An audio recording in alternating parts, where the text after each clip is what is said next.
Hello and welcome to the Social Recruiting Show. I'm Katrina Collier. I'm a social recruiting trainer and speaker. I'm, of course, joined by my gorgeous co-host, the ever-fabulous Audra Knight, employer branding, genius, nerd, bass-playing, non-cast-wearing, blood cat-owning, whatever we're calling her this week.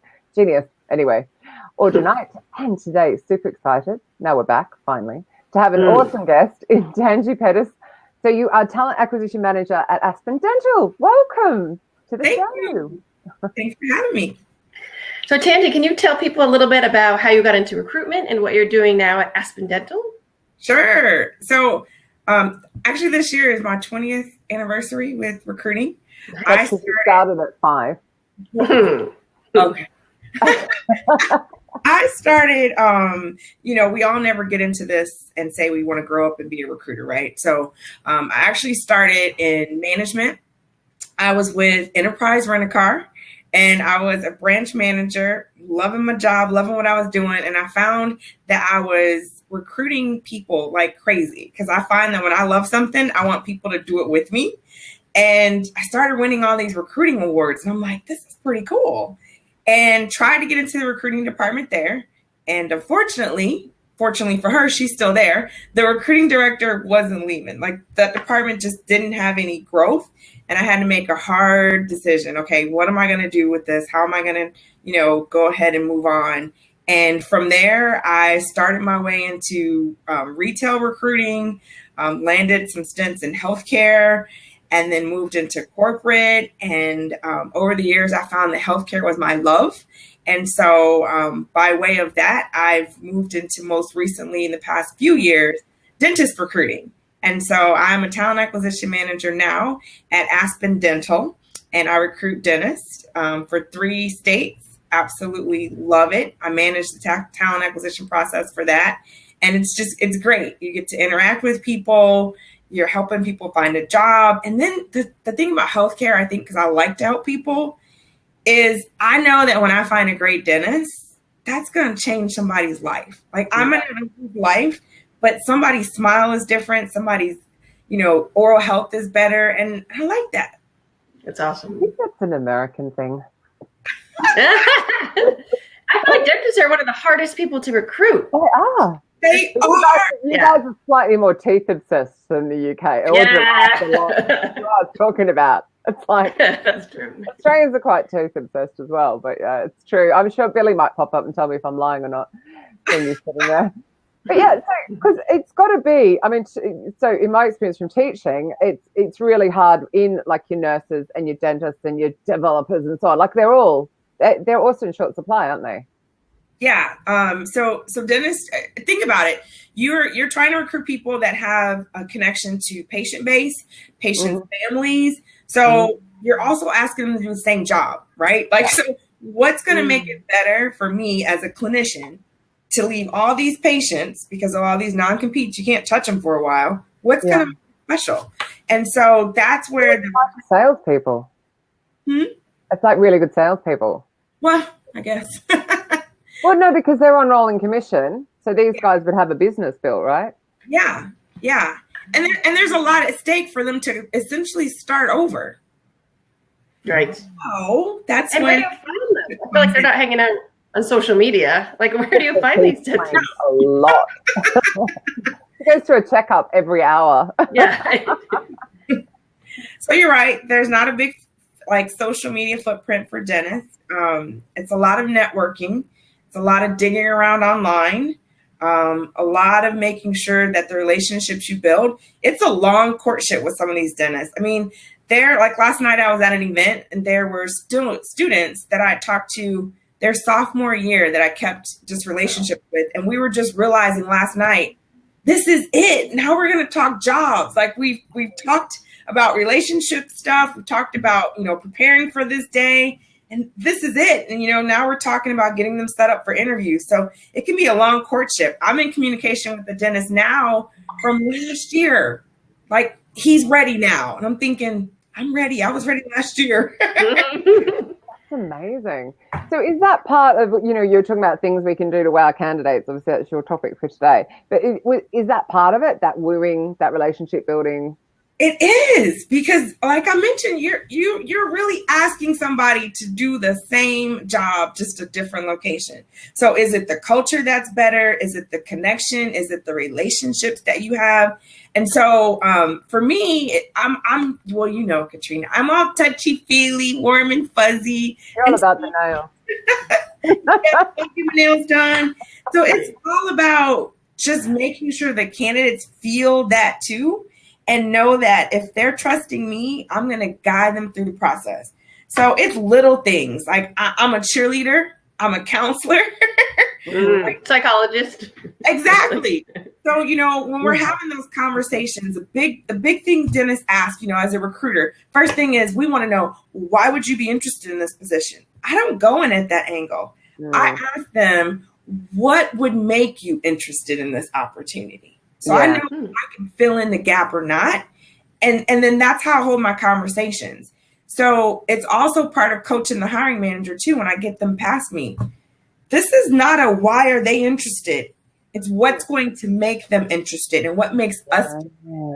So when you do that just changes the level of the conversation and makes a connection. It's even as simple as, you know, I said, be a cheerleader. Okay, you've got the interview. So I'll set up things on my calendar to remind myself 10 minutes before that interview, I'm sending a meme or I'm sending a GIF and I'm saying, go. Wow, That's awesome. I wonder who else sends memes. Yeah. Memes. Are they not memes? They're memes. I've really got to get with the right wording. And it's That's not the coolest. reply back with the candidate and they're like, oh, thank you. Or I'll say things like, text me when you leave. I want to hear about it. And so I'll talk to them on their drive home and I'll say, as soon as I get an update, I'm going to let you know. But I've already talked to their hiring manager who interviewed them. And I'm telling them, give me a call today. There's nothing like immediate feedback. So I'm calling the candidate later that night. Oh my gosh, things went really well. We're going to be talking through some things. So it's just having those little bitty touches. Candidates love that. I believe it. Do you ever get feedback that the candidate says, I think it went brilliant, I'm so excited, and then the hiring manager was like, it was awful, like total opposites? Okay. They had bad breath. Could you imagine that? Oh my God. Oh God. Oh, God. So that just happened. It doesn't use the hygienist. Oh yeah, that's important. Good point. Oh God, Audra, I wasn't just saying that. No, I was making the correlation. Oh my God, could you imagine? What is that? What is that awkward? Yes, that has happened many of times. And so you really just have to coast it because, again, it goes back to that warm and fuzzy. I want them to still have a great experience. I don't want them to know that they've bombed it. So my soft and easy breakdown is, you know, they're continuing to interview. A decision has not been made yet. We're going to let things die down for a little bit because I don't want to give that immediate no.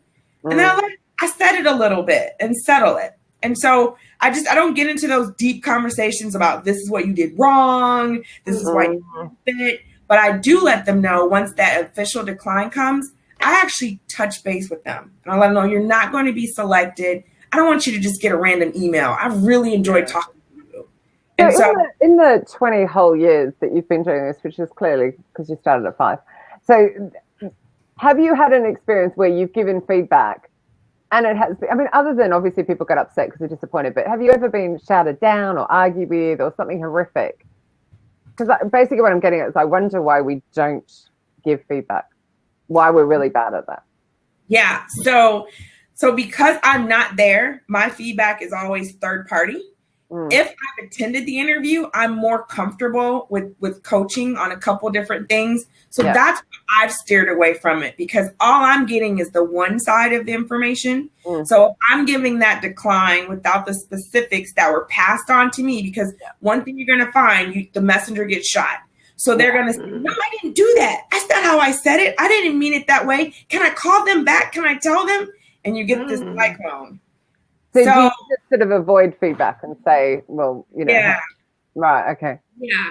But what I do is I really shame, isn't it? Because in a way they could grow, but I know we're all of us in recruitment are caught in this bind. Yeah, and it gets really tough. Yeah. And now, what I can tell you is on the beginning of the process, I help them in the beginning. I'm prepping them for what to expect. I'm making sure that they understand the things that they're going to talk about. And so I feel like if all of those things are layered up and they're the right fit, it's going to be a match. After that, unfortunately, I just feel like I'm passing third-party information, and I'm never going to give them the answer they want because that person is not telling them exactly directly why they didn't get the job. Interesting. That's my opinion. Okay. Oh, what's going on down here, Audra? What's going on? What's going on? So Mark's written a side note on feedback. I like to ping a message to people when they've done cool stuff on social media, and I really get a thank you, like 1 in 20 say thank you.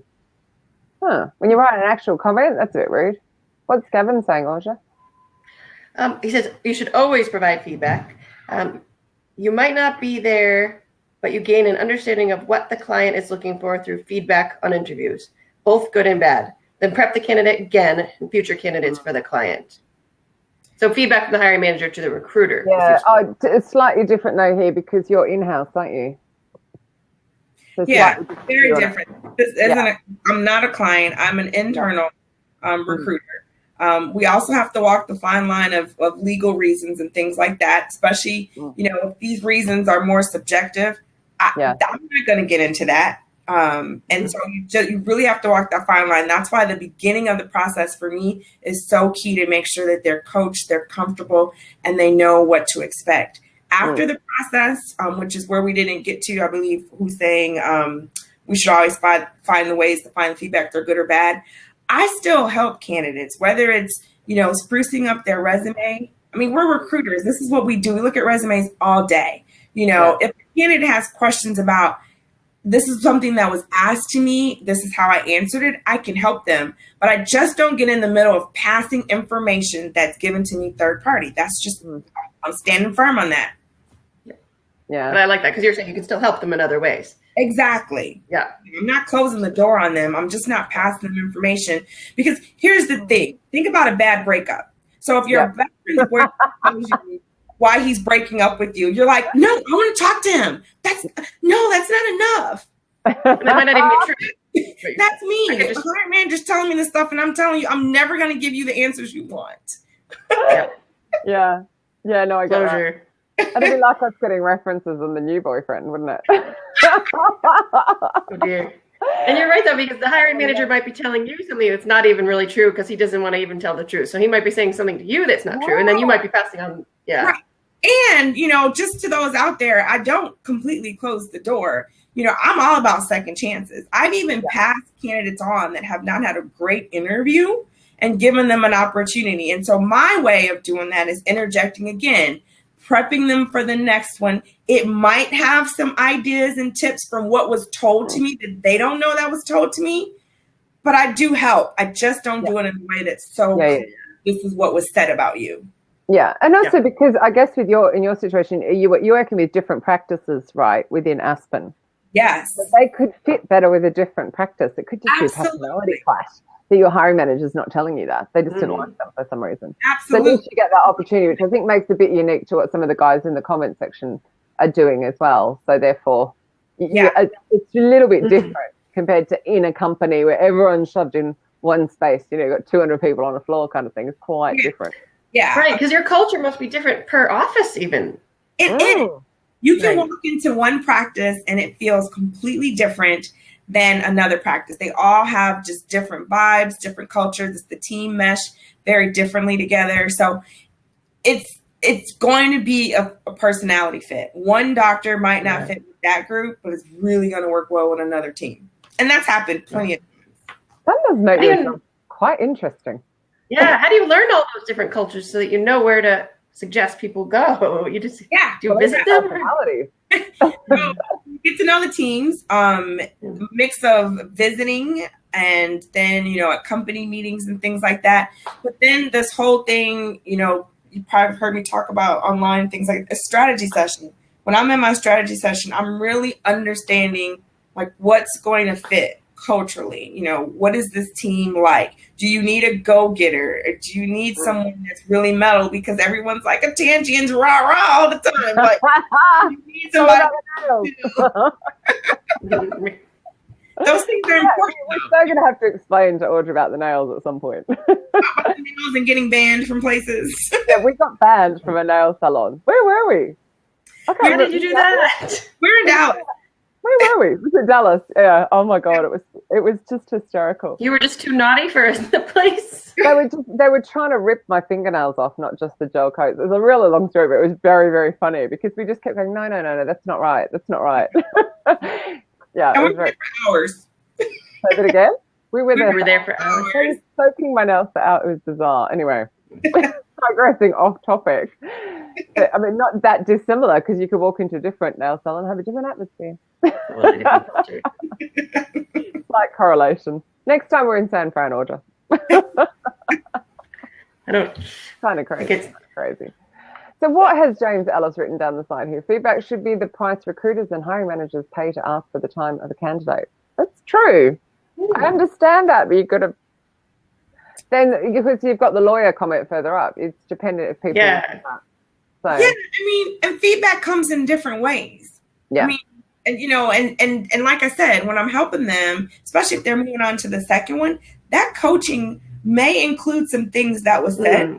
They don't said. So it doesn't have to. I love that. Correct, you know, and then giving them that second opportunity that goes a long way. I think a candidate would appreciate a second opportunity with new. For the new location they're going to go to, and a conversation about this is everything you did wrong.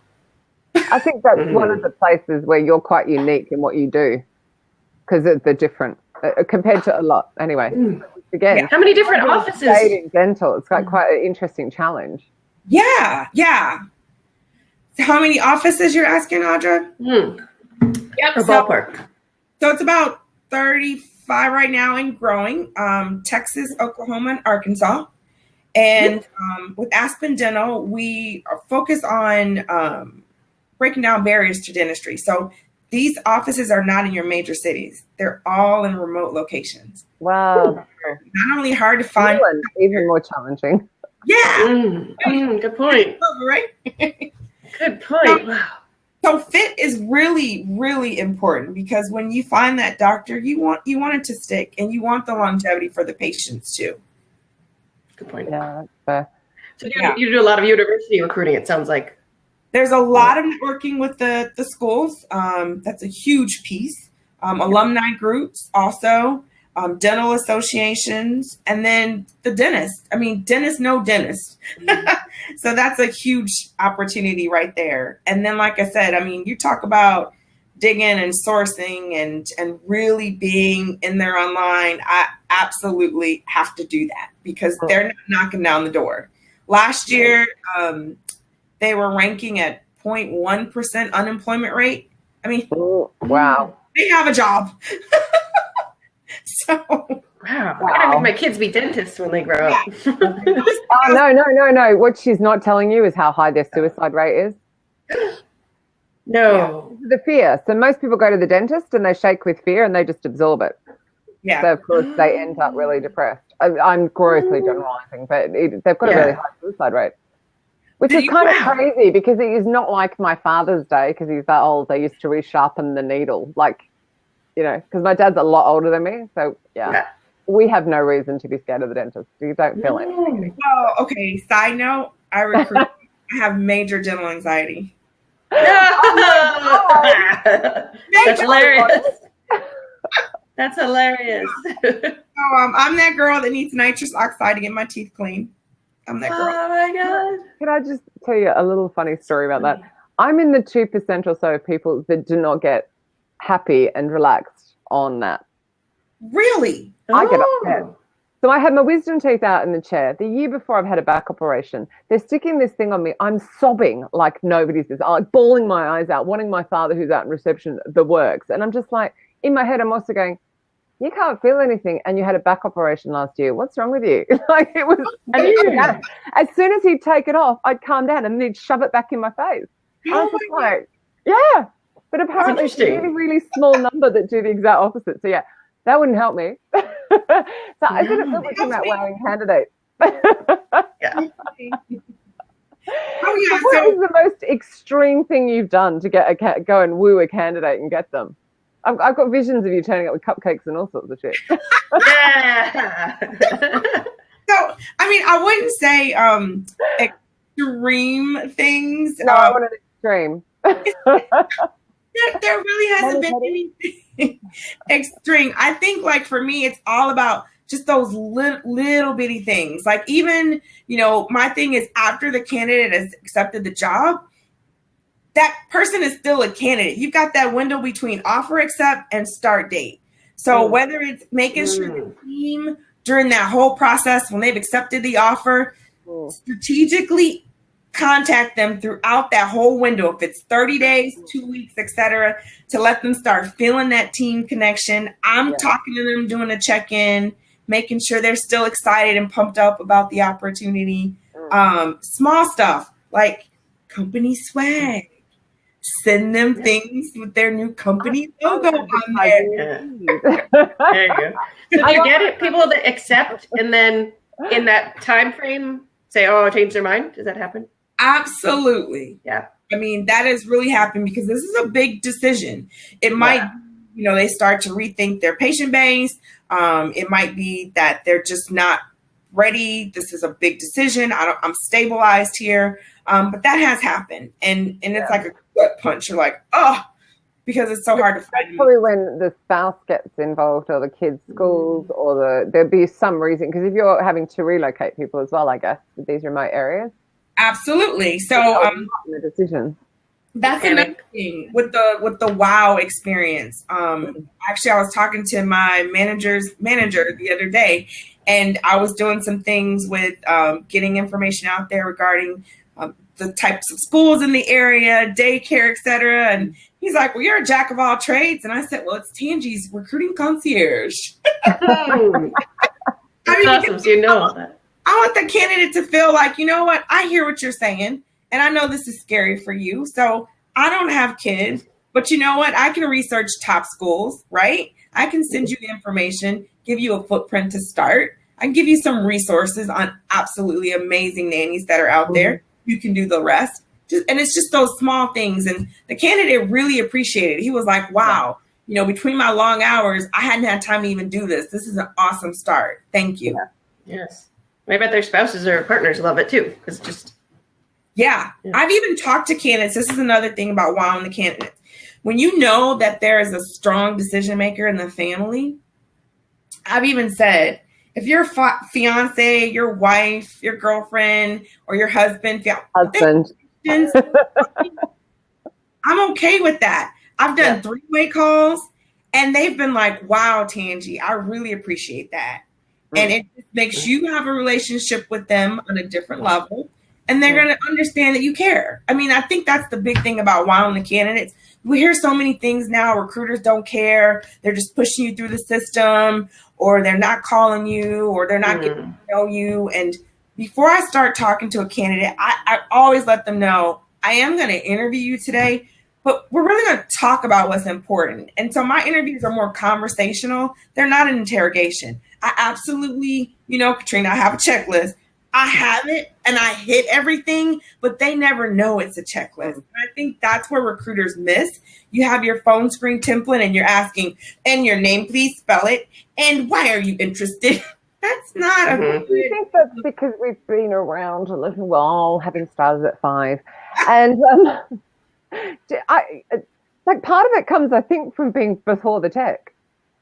I took it back to these baby recruiters who are just shucked in front of a computer. We were given a phone book, so it's slightly more difficult. But, just no training, no help, just expected to go talk to people. And they don't understand. And particularly if they've not worked anywhere.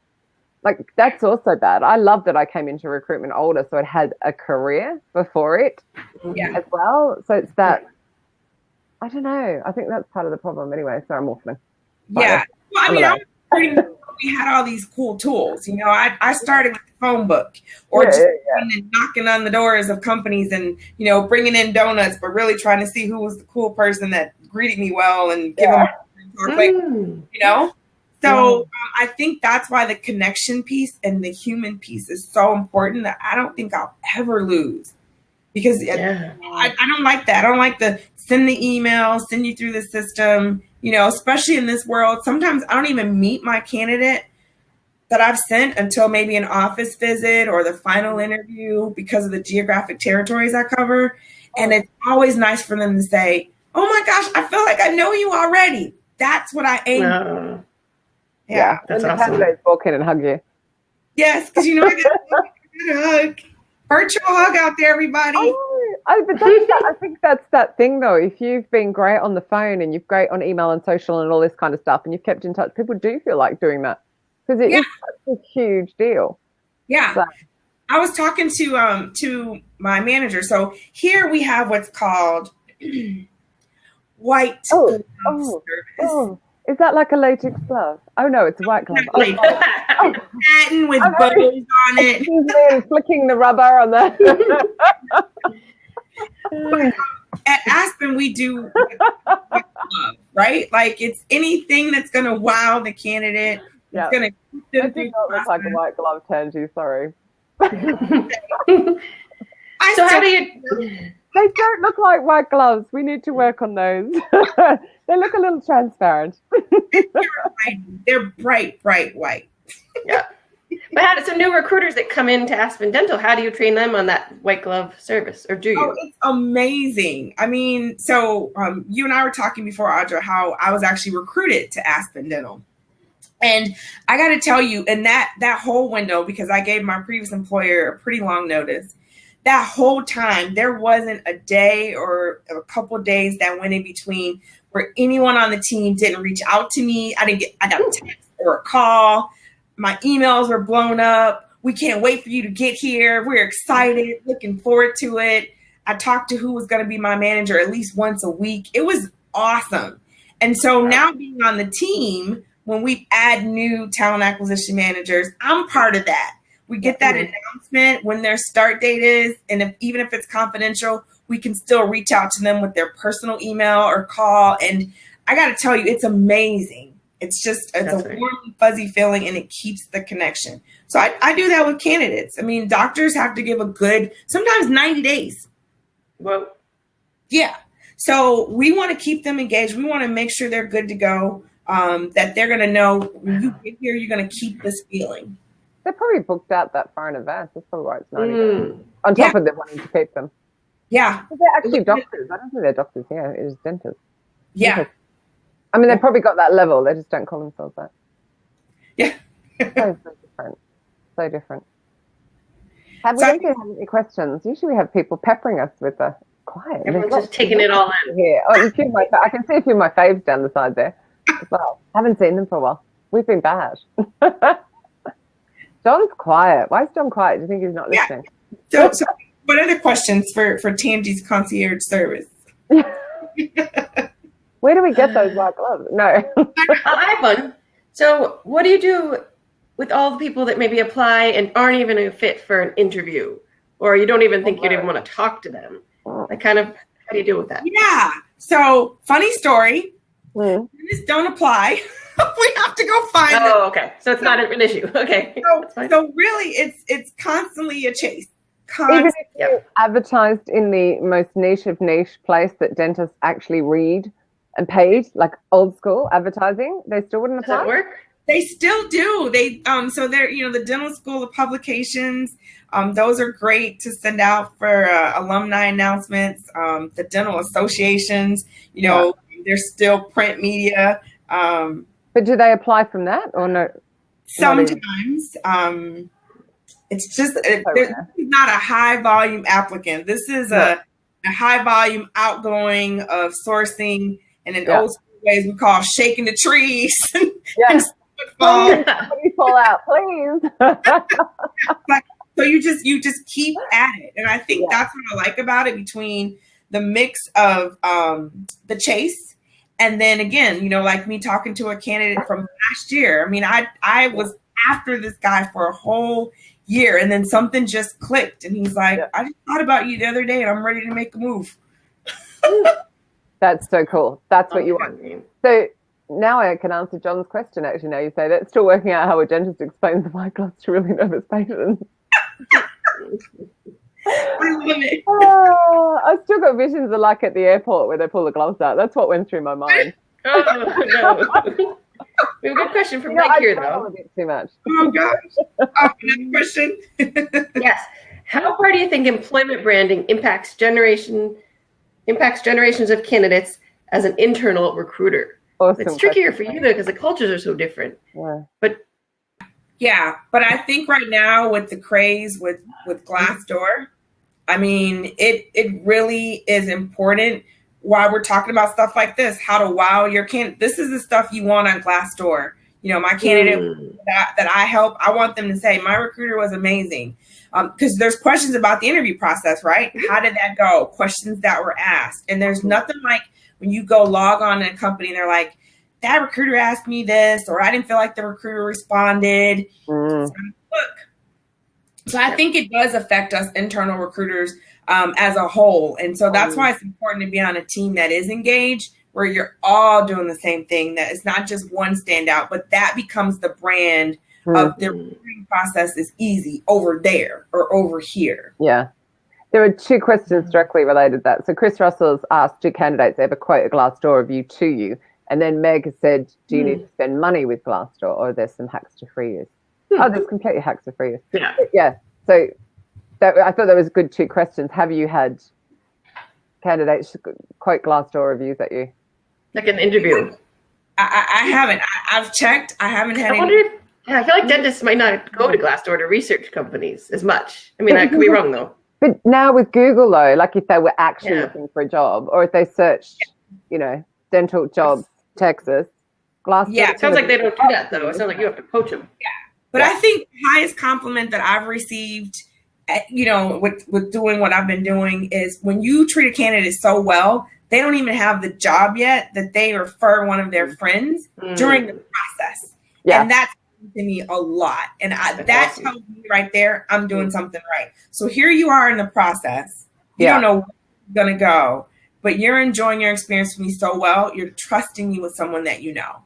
And that's a lot to me. I think that goes back. So when I did my in-house role was before, like, no offense, Audra, all the employer branding and all this, you know, you've got to put a reputation out there. But then that was before people could really Google.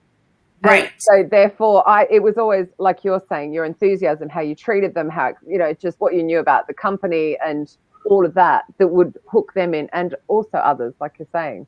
But we seem to have lost that a little bit in the, well, let's just do there are companies that just do employer branding and think people will just come, and because you've still got to balance it out.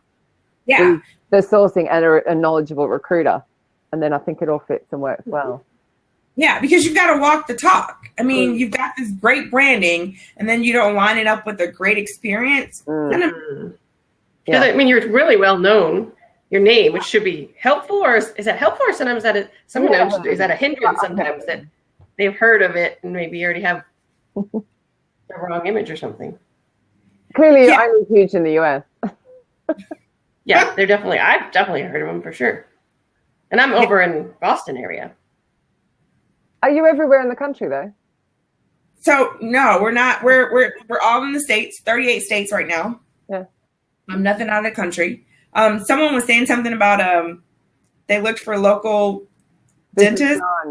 John Rose. I just Googled for a local dentist. We did Google. I read that as Googled. I really do need those glasses, Billy. They're usually on my face though, aren't they? Right, so I just looked for a local dentist in Canada as a potential patient and got rating from 0 to 4.3. That's something we haven't talked about. Dentist ratings. Or is that just reviews? No, it sounds like dentists have reviews. I know doctors do. There's like, oh my gosh, can we Yelp them? Yeah. Yes. Dentists are on Yelp, Google. Oh my God, let's go Yelp. That could be good or bad. The poor guy that just had maybe bad luck and someone was angry and now he's got a 1 star. Do you still consider them? Yeah. Yeah, you've got to hear both sides, right? So obviously if there's a pattern and there's a trend, there's probably some issues. But you have to hear both sides about that. I mean, you definitely want to make sure that in terms of clinician wise, they don't have any restrictions or things like that in their license. But it's a fine line between finding that right dentist. And I'm not clinical, so I can't assess that, but I can assess culture fit. I can assess, how coachable, how well they're going to mold into the environment. And then next level is for the practice owners or another clinician to interview them. And that's when they go into that clinical piece. So it's like a two-pronged process here to make sure that these people are lining up to what we need. Wow. That's imagine if all employees had reviews on Yelp. Isn't that crazy? Like, my dentist, that's a good one because he is good, but there's a 3 there. I won't be going to them. Yeah. I mean, I find with doctor ones, though, I've done a few. There's just not enough reviews that it's not really relevant because there's like 2. So you can't really go by that, you know. Yeah. But that's probably changing, though, just like Glassdoor is getting huge. Doctors might have hundreds of reviews. It might be really helpful. Yeah, and John said that's just Google reviews. And I've seen, I know I was looking for horse ride listings or something, and horseback riding, as you guys call it. And there was a place going, do not work there, they're awful, they treat the staff badly, blah, blah, blah, as a Google review. And that was quite unexpected. It wasn't just the services crap. It was like, no, the employers crap. It's like, oh, really interesting. People will write what people want to write, not just Glassdoor. So, and obviously a few weeks back we had Gary Godboss on as well. Can't say it. Yeah. Billy's written an interesting comment. Brand is a hindrance in these high employment markets sometimes too. I don't know what you mean, Billy. You need to expand. Maybe because you're so well known, but it could be they think the wrong thing. Or I'm guessing. Maybe he can write some more. Like the perception becomes someone's reality type of thing, right? Because of what they hear out there. Oh, absolutely. I mean, and as long as I've been doing this, you know, companies go through highs and lows. I've worked at companies where there hasn't been a great name out there, or they might be transitioning towards, you know, a cleanup phase. And that's tough to recruit for, but it all boils back to when you become the face of that company and you walk and own it, you become the brand ambassador. I mean, you're flying solo, right? But you begin the person of change. And that's where I think recruiters take that responsibility seriously. They're like, marketing does this or marketing does that. I am the brand ambassador. I'm the first point of contact that's going to tie everything to what they're seeing out there. Yeah. And confirm it or change it. Yeah. Also because you're doing the whole woo. You're doing from the beginning to the end placement. Like you're... The whole thing. Do you have sourcers or do you do that too? It sounds like you do that. We do our own sourcing too, but we have an internal sourcing team that provides support. So we're all in our geographic markets prospectively, but each group has a sourcer that will help them for additional searches. And that's huge because at the end of the day, when you're doing events or you're on the phones with candidates, you're working with your doctors, to do office visits, it's nice to have someone with another just hands on deck helping you out in that process. They must have to get very creative with this whole thing. I imagine. Absolutely. And the place is really, it's where to source, I imagine, in that case. Yeah. I mean, they would be on Facebook as well, like, you know, because they use it personally, but it doesn't mean they're going to write, I'm a dentist on there. So they'd have to be very, you know, but they're probably in groups or like a page or they're in those directories you were mentioning earlier. They'd be around. I can't imagine they use a lot more work. And maybe that's the old school in me, why I love that I've fallen into this dentistry realm, because it is a lot of cold calling and it takes me back to the phone book days. Like, and I'm like smiling and dialing. You're such a salesperson. I love it. But also, I think because you're smiling and you're talking to somebody about a potential career opportunity. Yeah. I get when, you know, I remember my agency recruiter days trying to ring HR. It was terrifying. Now, that's bad. Ringing someone about a job, I never understand why people won't pick the phone up. It's lovely. I don't get it. Even if they say no, it's like, you know. Or do you have Chris Russell wants to know if you have a favorite sourcing story. Like where you found someone somewhere unusual? So, all right. Well, this one actually is not in dentistry. It's back when I used to recruit nurses, and I had to find a nurse to live on an Indian reservation. Yes, in FEMA housing. And that was tough. I mean, literally. So one of the things that I tried to do was, you know, I tried to pull all my sourcing tricks. I tried to go online and do all this Googling, Boolean search, and I just wasn't coming back with anything. Yeah.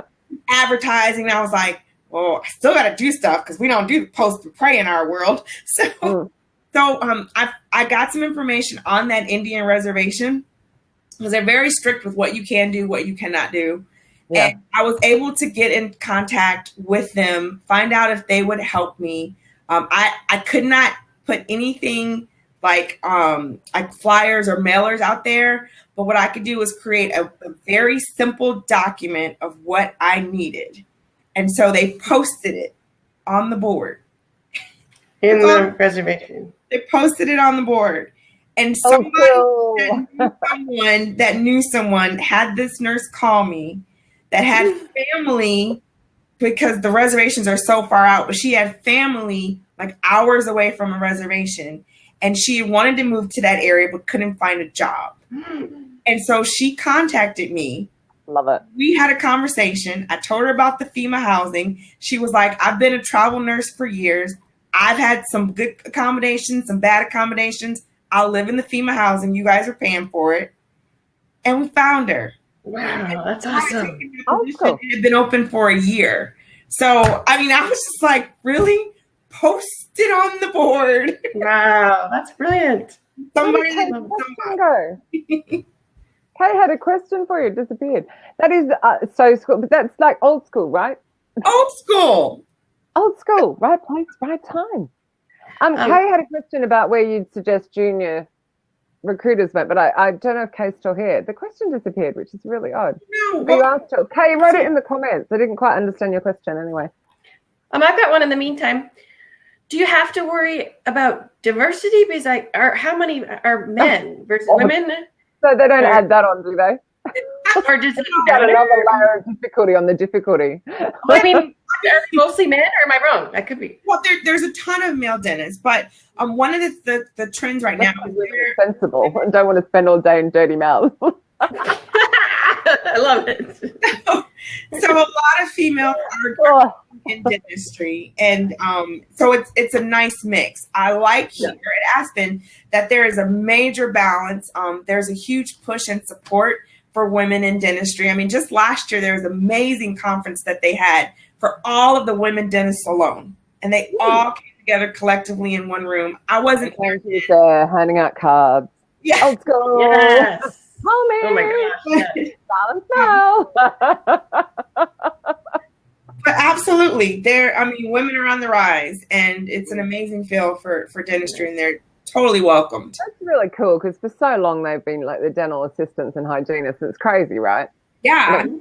Yeah. Women practice owners, which is amazing. That's awesome. That's awesome. Yeah. So do you tell their stories then? Does that help you attract more staff? Absolutely. Going back to the branding side kind of thing. Yeah, so like telling stories about the other people that have come aboard and their experience. Are you talking about that? Successful women. Just I don't know, using video or something, sharing it on your sites, your career sites or whatever. Oh yeah. So we have micro videos here that really help.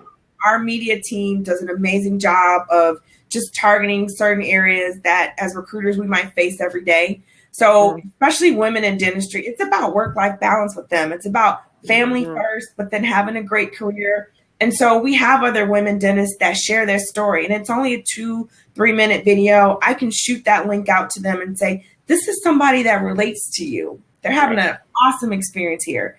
Aspen Dental is also really good about the dentists want to share their story. So there are owners and lead dentists and associate dentists that say, if you find somebody, Tangie, give them my number. I'll talk to them. Wow. And there's nothing like clinician to clinician talk. I can talk it all day long. But when a doctor and a doctor talk about their real life experience, again, that's wowing the candidate. Oh, wow, you're going to get me in contact with people and I don't even have the job yet. People are going to tell me the good, the bad, and the ugly that walk in my shoes every day.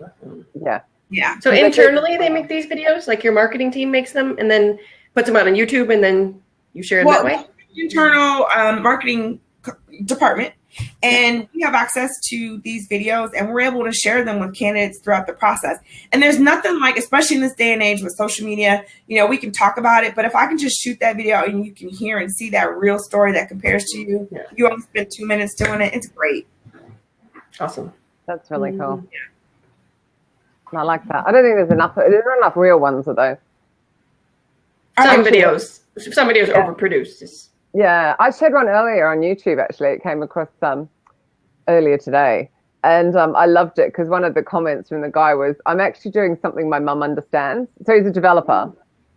And it's like the technology that he's creating is that, you know how you can scan into some of the tickets? Oh, you guys don't use trains so much, but you get on the train, for example, a bit like at the airport, but they're doing it for trains. And it was just, I love it. He goes, it's just like we're making life easier for people. And it was just, my mum understands what I do. Like, it's the first time. And it was just such a bizarre comment, but it was so real. It was like, okay, that I buy into, not the polished PR stuff. Do you ever use video, like just when you are first talking to people, like face to face like this, or is it more on the phone? And also, do you ever send videos to try and court them? Yeah, so it's a little bit of like a mix of everything. And again, I'm telling you, old schoolers, that don't lose your old school stuff. My experience for every candidate is catered to them. I'm just not a cookie cutter recruiter. I know that candidate needs a little more loving and likes to say, hey, I want to talk to you. I'll FaceTime with them. That's fine. If it's a candidate that's on the fly, like the millennials, it's texting. I've probably had a text dialogue and I feel like I'm their best friend 2 weeks before we finally get on the phone. But you know what? If that's what it takes, I'm going to do it. So, in terms of like... Do you write in text speak as well, just for them, or do you write out in full words like I always do? Just emojis only. Yeah, no, none of this text speak rubbish, right? It takes me too long to work out what to write. I was like, I'll stop it. I love that, though. That's perfect that you figure out what they need. Yeah, I think that experience.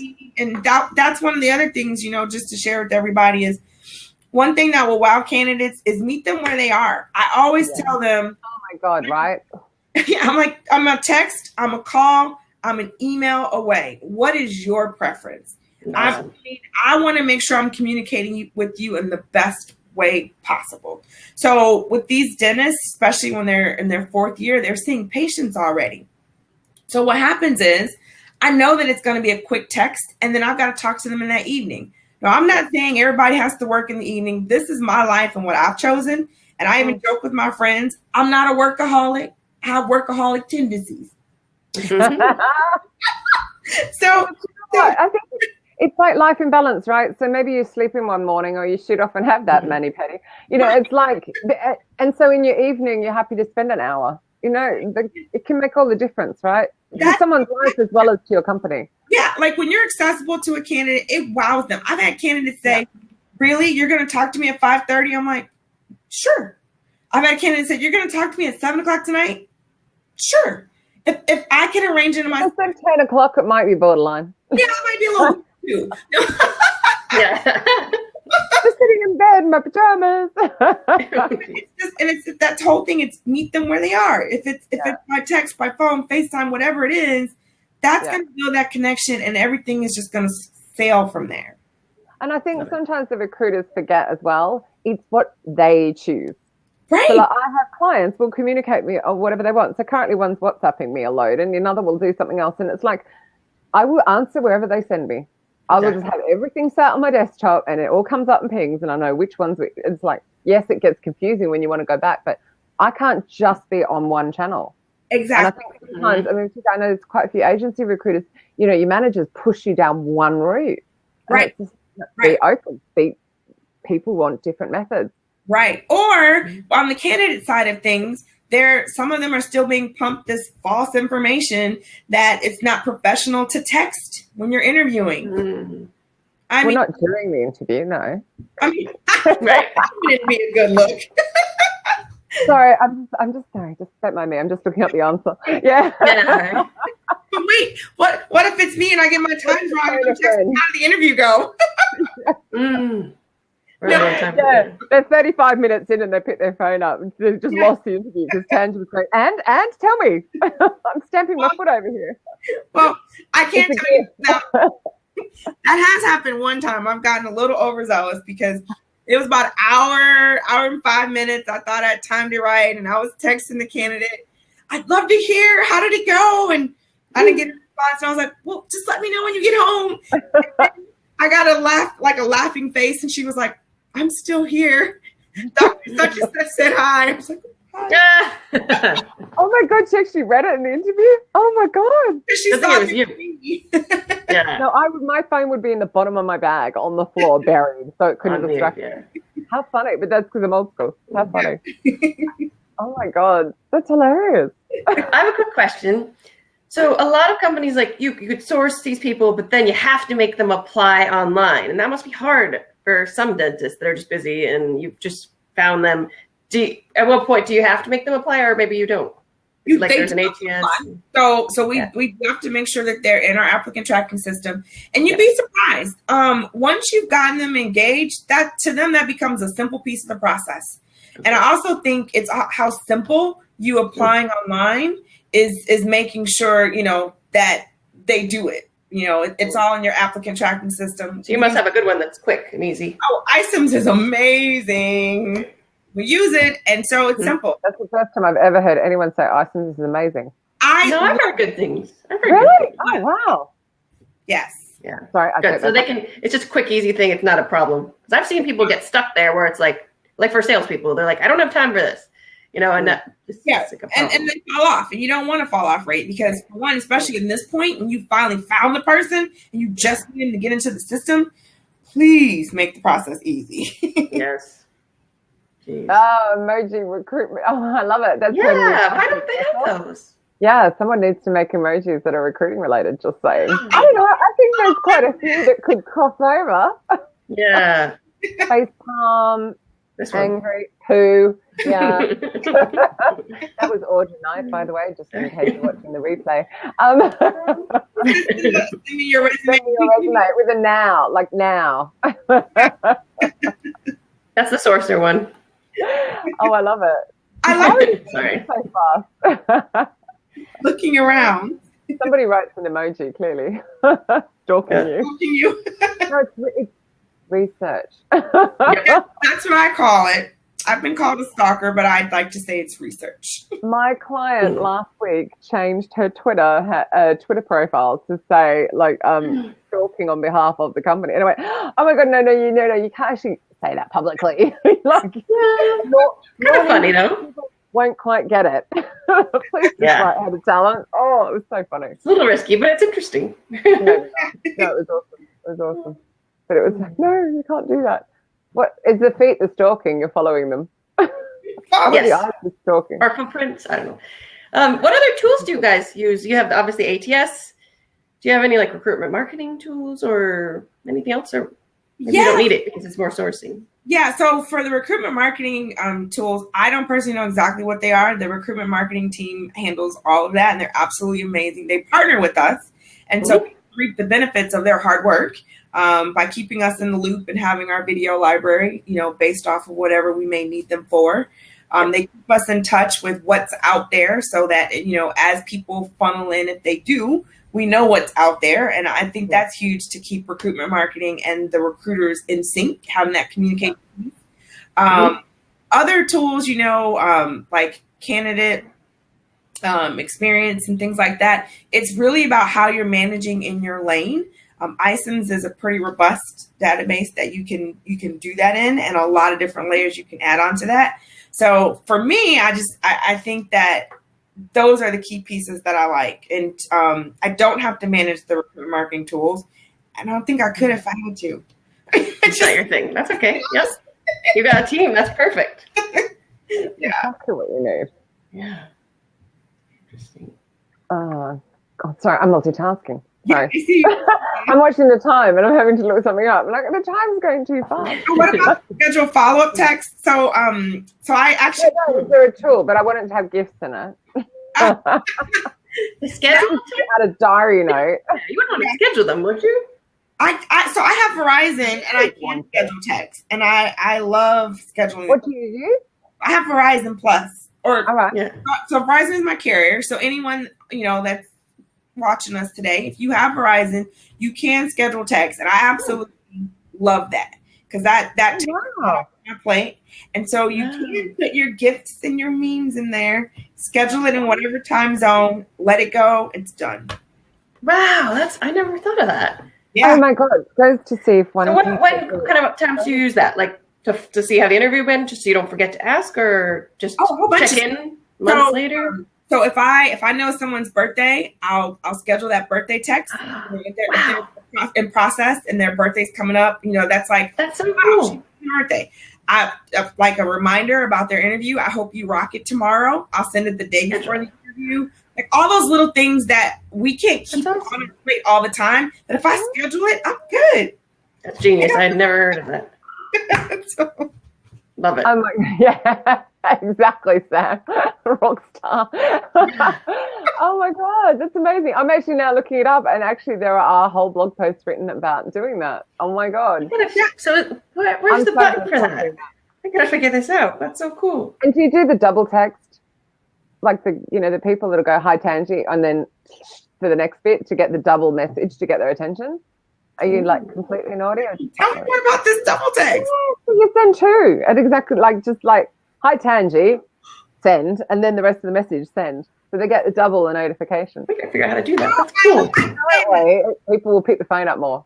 Oh my gosh! Just keep bugging them. Naughty people, because it's not one. It's like double irritating. You don't just fool me. I can't believe we're out of time. Oh my gosh! Oh yeah. Why? How does this happen? Oh, it's been fun. Yes. I know. Any final thoughts that you just have to share that you're like, I had to say this? My favorite wooing trick is. I think my favorite thing is just being there for the candidate the entire way. I have so many best friends that I've never met. And that's what I want them to feel like. It's like, make that connection from the beginning to the end, and don't forget about them after the offer. That's really where the candidate experience has to go to the next level. I think if I want to end on any note, it's that time in between. Don't forget about them. That's key, especially when you put all that work into it. Yes. Yes. And if they want to find you, you're at Tangie Recruiter, right? Absolutely. Find me on Twitter at Tangie Recruiter. Follow me. And then you can also find me on LinkedIn. I will connect with you. Any follow-up? If you write a personal note in your message. That's important. Personal note. I want to know you were here. I had a ball last week. Was it last week? God, when were we in San Francisco? The week before. And I actually said to who in the room hates getting blank invites to connect? Every single hand shut up. And I went, okay, so why do I have 200 from HR and recruiters in my inbox? And they all just looked at me blankly. Like, right? We don't like it, but we do it. Anyway, that's a whole other conversation. Yeah, we have a whole other show on that one. Just on Katrina wants invites to connect. It's fine because I'm old school. Anyway, next week we have Rachel Darren, and we're talking about paid advertising and promoted posts and God knows what else. Chris Russell will like that one. He's got to come. This sounds right up your street, Audra. Yes, I can't wait. It'll be great. Tangie, thank you so much. Yeah, so nice to meet you. Thank you. Very, very grateful for your time. Thank you, everybody. She absolutely does rock, doesn't she, Sam Cook? Yeah. Thank you all for your comments and your questions. And, of course, we will be back next week, which is kind of good. We're actually vaguely weekly for about 3 weeks. And then God knows where we go. It goes mad again. So. Say goodbye, Max. But, yeah. Oh, Blood Cat. He was jealous. He wanted to be on the show. Absolutely. Phantom's on the floor and he smells, so he's not coming up here. That's the dog. Right. Anyway, on that note, bye, guys. Thanks again, and we shall see you next week. Same time. Thanks, everyone. Bye. Bye.